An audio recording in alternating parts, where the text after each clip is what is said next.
Today, we're doing something a little bit different.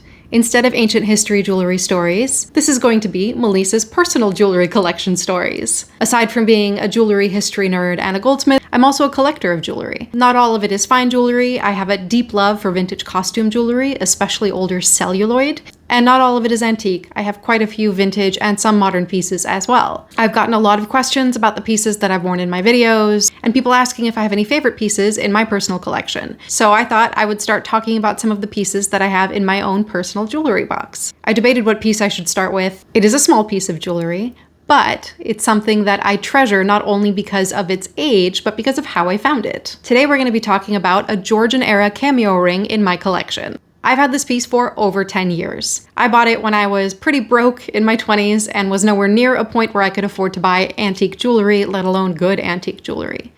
I came across this in a thrift store sitting in their jewelry case, and I immediately noticed that it looked like the cameo itself had cracked.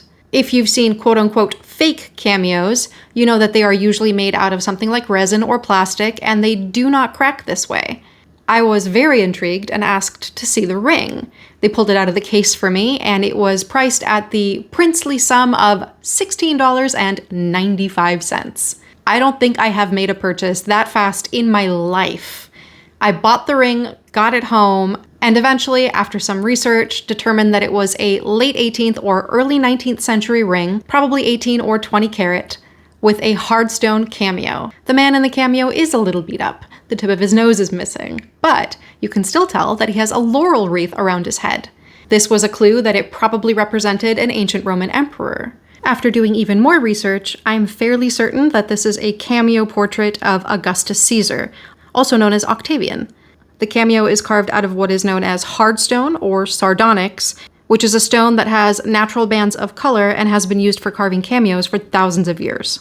I don't wear this ring as much as I used to because as I've gotten older, my knuckles have gotten a little bit bigger, so it doesn't fit me as comfortably as it once did, and I don't think that I should resize it.